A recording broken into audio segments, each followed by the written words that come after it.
War is a nightmare.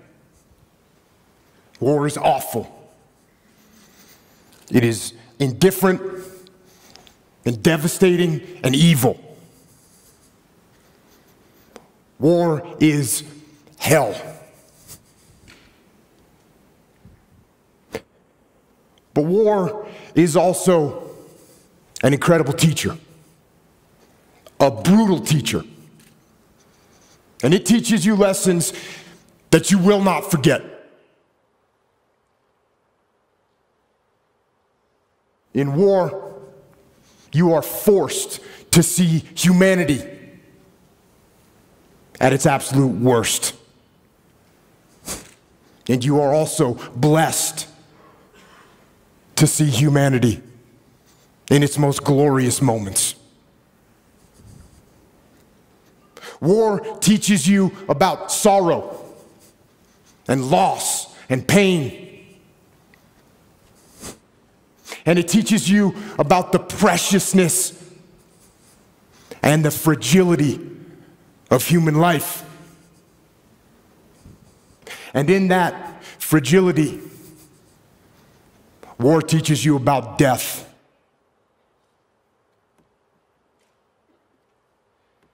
But war also teaches you about brotherhood and honor and humility and leadership. And unfortunately, war teaches you the most when things go wrong.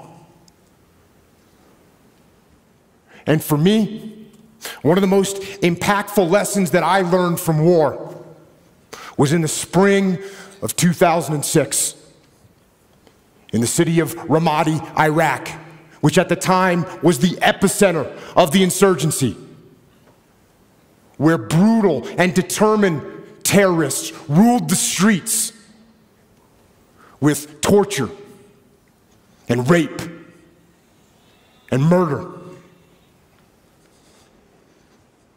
And it was in one neighborhood of that city, during an operation that I was in charge of, when all hell broke loose. We had multiple units out on the battlefield fighting the enemy. We had friendly Iraqi soldiers, we had US Army soldiers and US Marines, along with small elements of my SEAL team. And then the fog of war rolled in, with its confusion and chaos and mayhem, and with its gunfire and enemy attacks and screaming men and blood and death. And in that fog of war, through a series of mistakes and human error and poor judgment and Murphy's Law and just plain bad luck, a horrendous firefight broke out. But this firefight, it wasn't between us and the enemy. This firefight, tragically, was between us and us. Friendly forces against friendly forces, fratricide, the mortal sin of combat, and the most horrific part of war. And when it was over, and the fog of war lifted, one friendly Iraqi soldier was dead, 2 more were wounded. One of my men was wounded, the rest of my SEALs were badly shaken. And it was only through a miracle that no one else was killed. And it was reported up the chain of command what had happened. That we had fought and wounded and killed each other. And when we got back to base, things didn't get much better. There was a message waiting for me from my commanding officer. And it said, shut down all operations. It said that the commanding officer, the master chief, and the investigating officer were inbound to my location. And they told me to prepare a debrief to explain exactly what had happened on the operation and what had gone wrong. Now, I knew what this meant. It meant that somebody had to pay. It meant that somebody had to be held accountable.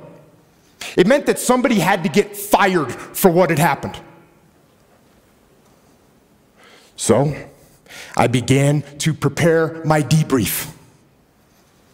And in it, I detailed every mistake that was made and who made it. And I pointed out every failure in the planning and the preparation and the execution in the operation. And I pointed out who was responsible for that failure. There was plenty of blame to go around. There were so many people that I could incriminate with guilt. But something wasn't right. For some reason, I just couldn't put my finger on who was at fault and who specifically I should blame for what had happened. And I sat and I went over it again and again, and I struggled for an answer. And then, when I was about 10 minutes from starting the debrief, that answer came, and it hit me like a slap in the face. And I realized that there was only one person to blame for the confusion, only one person to blame for the wounded men, and only one person to blame for the dead Iraqi soldier. And I knew exactly who that person was. And with that knowledge, I walked into the debriefing room with my commanding officer, and the master chief and the investigating officer were sitting there waiting for me, along with the rest of my men, including my SEAL that had been wounded, who was sitting in the back of the room with his head and his face all bandaged up. And I stood up before them and I asked them one simple question. Whose fault was this? One of my SEALs raised his hand. And he said, it was my fault. I didn't keep control of the Iraqi soldiers I was with. And they left their designated sector, and that was the root of all these problems. And I said, no, it wasn't your fault. And then another SEAL raised his hand and said, it was my fault. I didn't pass our location over the radio fast enough so no one knew what building we were in, and that's what caused all this confusion. It was my fault. And I said, no, it wasn't your fault either. And then another SEAL raised his hand. And he said, boss, this was my fault. I didn't properly identify my target. And I shot and killed that friendly Iraqi soldier. This was my fault. And I said, no, this wasn't your fault either. And it wasn't yours or yours or yours, I said as I pointed to the rest of the SEALs in the room. And then I told them that there was only one person at fault for what had happened. There was only one person to blame. And that person was me. I am the commander. I am the senior man on the battlefield, and I am responsible for everything that happens. Everything. And then I went on to explain to them some new tactics, techniques, and procedures that we were going to implement to ensure that this kind of travesty never happened again. And I will tell you something, it hurt.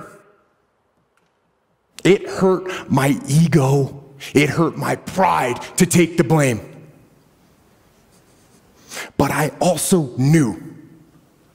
I knew that to maintain my integrity as a leader, And as a man, I had to take responsibility. And in order to do that, I had to control my ego so that my ego did not control me. And you know what? I didn't get fired. In fact, my commanding officer, who had expected excuses and finger pointing, when I took responsibility, when I took ownership, he now trusted me even more. And my men, they didn't lose respect for me. Instead, they realized that I would never shirk responsibility, and I would never pass that heavy burden of command down the chain and onto them. And you know what? They had the same attitude.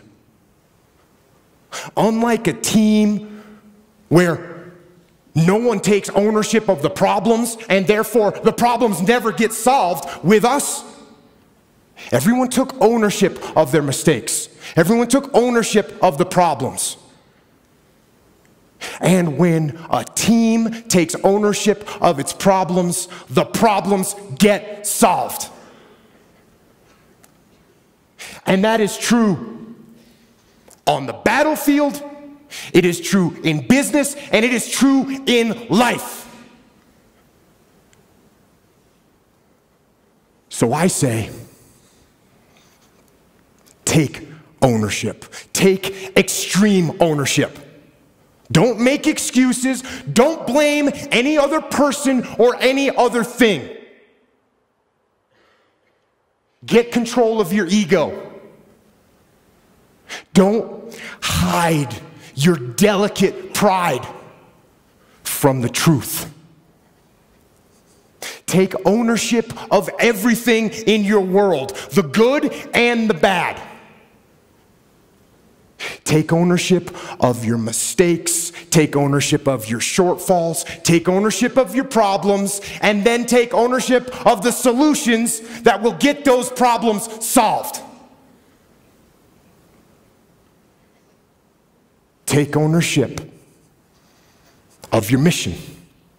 Take ownership of your job, of your team, of your future, and take ownership of your life. And lead. Lead. Lead yourself and your team and the people in your life. Lead them all to victory. Thank you.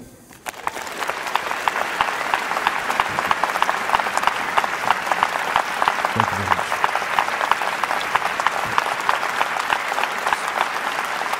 Thank you.